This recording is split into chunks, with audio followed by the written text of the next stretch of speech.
let's go the first 5 picks first. So like go obviously Cooper Flag, Dallas, Makes you know, sense. Excited to see great. that. Oh my God, Dylan Harper with Stephon Castle I and love it. De'Aaron Fox. And I'm also let's talk about oh always my getting God, moved. is it Carter? Yeah. The Carter Bryant that they're gonna put next to Wemby to it is disgusting. I mark my words. We were talking about Orlando being the OKC of the East, which is looking like it might start to percolate a little bit more. But the Spurs are building something terrifying. Mm-hmm. I don't like this build that they have around there, where it's like you already have a rookie of the year point Two. guard. So you got two. You got the last two rookies of the year. Sorry, yeah, I was talking about point guard, but then they might have another one if Dylan Harper comes in and he is who he showed. There's other, yeah. Coop has a lot of freedom to get that because there's not a lot of people in front of him for those minutes to get that award. Granted, but in terms of caliber, like in terms of player type, he is going to be ready, and I think playing with the talent that he's going to be around already and having low stakes to really do too much, he's going to come into a great system.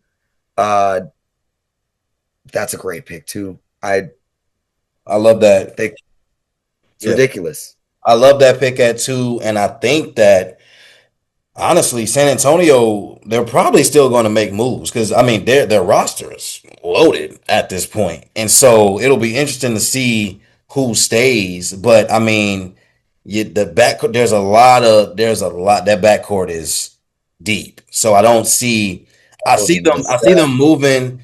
They're going to be moving some of that backcourt. Like more than likely, if they really like Dylan Harper, they're probably going to end up moving 2 out of the 3 of KJ, Vassell, and Jeremy for a wing, probably. They probably gonna move 2 of those 3 for a wing But do at some point in time. Jeremy is already a wing. But they've been having him playing a point, which you no longer need him to do. And does he Exactly. operate better? But does he operate better at that point, facilitator, or do you really want him? He couldn't throw a lob to Wemby to save his life. Granted, that helped him out to be a better passer now, but they don't need him to play that, and he can play off ball now just fine. I think they go the OKC route if they all can buy in to having that type of system, but that's Somebody's losing minutes. And I don't think all of them are going to want to lose minutes when they could be getting minutes elsewhere. But I mean, like Harper. It's like you just groom him, you Rob Dillingham him, and just have him could do that. Load up until he's really playing productive minutes and can cut some time in the rotation. But the thing is, if he's ready, like if he comes in and he's ready and he serves that purpose, like if you're going to be playing De'Aaron and Castle anyway, like he's probably going to back up one of them somewhere. So like he's going to have to earn the minutes. I'm just saying I think it's likely that he will and that he'll have the opportunity. So I see somebody out of those 3 losing their minutes unless they take more of the minutes of Harrison Barnes, which I could also see. So again, to the buy-in point, it could work. They could all stay and it could work. But I feel, call me crazy. Why out of all of those pieces that I would move, it would be Keldon and Fox first, and I would want to. I got to see Fox at least one full season first. It's too quick, but like that's where I'm just like I would rather keep the other guards that are there. Well, it depends on who it's for. If I'm gonna give up Fox after trading for him, it better be someone good. It better be like good. I need a superstar because I'm giving up my superstar point guard, so to say. Because Fox is still the best guard there. Like even though we're really high on Castle and he'll continue to be good, like Fox is entering his prime.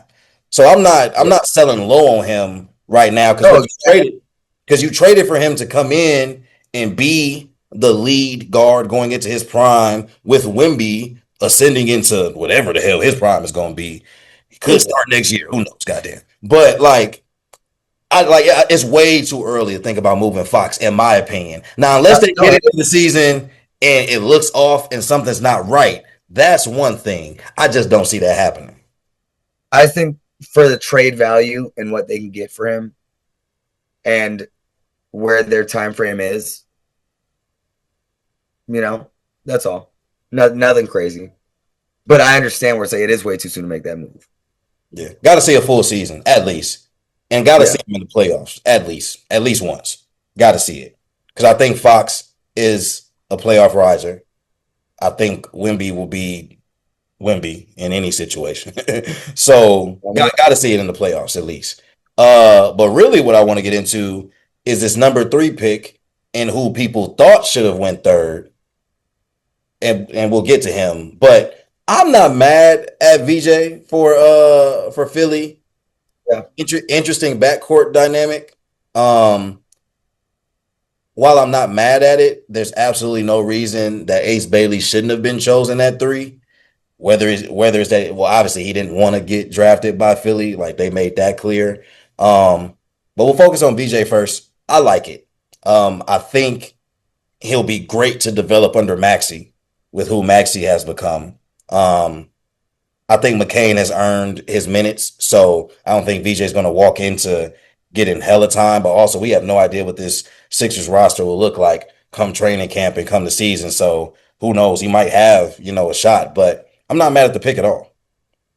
Yeah, I think VJ's attitude fits Philly better though, being I, honest. I think he's a lot more tougher, and grittier, if you will. But yeah, as far as talent, I don't know. It just, we had this conversation like, do players have too much power? Even incoming players obviously have power now. Like, they're not tripping over these multi-million dollar contracts because they've already signed them as far as NIL goes. So they'll make their preference known. And honestly, if he doesn't want to be there and he's threatening sitting out, so be it. I probably would have pulled the VJ trigger too. Um, he still ended up in a place he didn't want to be in, but I like VJ in Philly. yeah. Uh, I think it's a good pick. Another good guard thrown in the fold. And you Scrap get all. somebody who's actually excited to be there. So right. Yeah. And that's important for Philly culture in general. yeah. But yeah, number 4. I mean, Gail, you did call this. I see the vision. If I'm playing 2K and I'm general manager, and I picked up Kon, I picked up McNeely. They got a center. They got the dude from Creighton in the second round. I like what I'm seeing, and they got who's the other lead guard from Duke? Defender. They had him play point. I know what you're talking about. Don't know his name. I know what you're talking about. Hold Roach? on. Huh? Roach? No. Wait. Maybe. But they got him paired with Kon now and McNeely. They are getting, because they're one of the worst shooting teams in the league, they're getting spacers and bigs to run with LaMelo. Zion, James. Zion. Yeah. So they got a good on-ball defender that can play on the side. Like, I see the vision where it's like Kon is the best catch and shoot player in this draft. And he's not just that. Like, he is going to be good guard play. Whenever it's going to touch his hands, it's going to be a wild 1 foot 360 runner from 3 from LaMelo, and then a nice 2 foot pump off a spin and one lay. Very fundamental. It's going to be a good juxtaposition of culture and cultures colliding. And I think that this is going to be a great marriage of, the heartland of Wisconsin, bread and butter, God-fearing American Kon Knueppel basketball and tweaker basketball. Last thing on Kon, like I said, I am not mad that he went that high. And I agree with you. I do believe that the vision is there. And with the head coach, like I do believe they will figure it out. I just think they have to make sure that team construction makes sense. And obviously we won't see it this year, but excited to see where they're going because they're trying to build it. I can see it. But yeah, 5.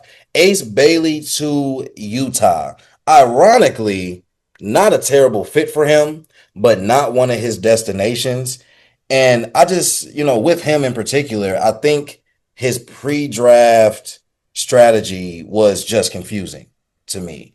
I didn't really understand the purpose and what he was trying to demand or what power he was trying to exercise in handling things that way. Still got drafted, still a top 5 pick, so it could all be irrelevant, at the end of the day, and probably is. But I guess just more so curious how y'all felt about that, about the pre-draft strategy, and about this idea of players even having the type of power to operate that way and it not be a detriment to them. I think it's just the new norm. In the NFL, we saw Caleb Williams do it a little bit, declining, releasing his records to certain teams and visits and workouts. And I mean, it's the new norm now. Like, it didn't work out for Ace. I don't think he wanted to be in Utah either. I think that's what the reports were saying. But And I guess given where he wanted to go, I could see him maybe trying to drop, like wanting his stock to drop, so he fell to his teams because they were all between 6 and 10, basically. Like Washington was right there next. New Orleans right in there somewhere, and I forgot the third team that he wanted to go to. But wanting to go to Washington and not Utah is so weird to me. But hey, No, I can see the reasons. what's you the do? I think Danny Ainge can cook out there. Really build around him. You've got Has nothing to do with team construct than anything. Just has to do with location and populace. so the city? okay. The I can cult. see. I can see. Yep, that's the only reason. Now I'll leave it at that. I could see. I could see. Well, we'll see what happens. I saw something today where it was like he might request a trade or something from Utah. Get out of here. Get out of But, here. I mean, wouldn't be the craziest thing we've seen. We've seen the number one pick traded before. So they did it when they brought Kevin Love to Cleveland. So wouldn't be like if he requested it, it wouldn't surprise me in this age of basketball, like Ashley said. Yeah. But I mean, Yeah. we'll see. Trey Johnson to Washington at 6. Should we, from here, should we just talk about our favorite moves in the draft? Like any ones that stood out to you guys? I like Jeremiah Fears to New Orleans. Love that actually. Uh, Me too. yeah, New Orleans gonna cook. If they healthy, New Orleans gonna cook. Yes. Yeah. We kind of talked about it. I like is it Maluk? Muluk? Yeah. Okay. I like him to Phoenix. We talked about that. Nothing else to me personally like really, really stands out. I But got two. I'm interested to see Walter Clayton in Washington. But that's about it that stands out to me. What's your two? My two, Thomas Sorber to OKC. Okay. It's nice. How? Mm-hmm.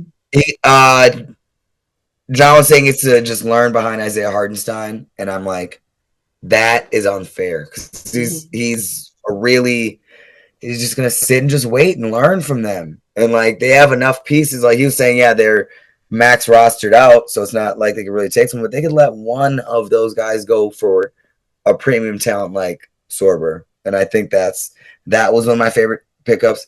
I thought Behringer to Minnesota was great. French center, played soccer till he grew up to be 7 feet, and then they're like, well, you can't play soccer anymore. Picked up at 21.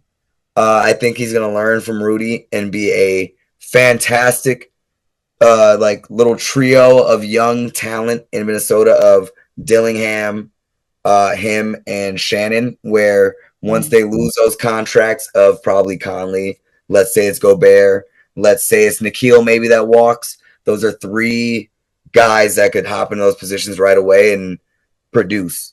So I thought that draft pick was nice, and like I said earlier, that San Antonio draft, I thought they did great too. I thought that Carter from Arizona being next to Wemby as a big that can stretch it with the high motor, high character. Just a Spurs guy. So I thought those were my favorite picks. Outside of Kon Knueppel going to Charlotte, he's about to get wind up. He's about to get some buffs. He's about to be out there in Some these streets. That's a God-fearing man. Yep. Get from a You God-fearing. can be God-fearing in a pair of buffs. He's about to be from God-fearing to a fear of God man. Gold. Oh, Ashley, did you have any picks that stood out that we didn't name? No, I really like Dylan Harper. That's my favorite. I love that move. Yeah. It's gonna be ridiculous. And also, say it with me one more time. I'm gonna pronounce it how it should be pronounced. I'm gonna go off of my Bogoljub Markovic.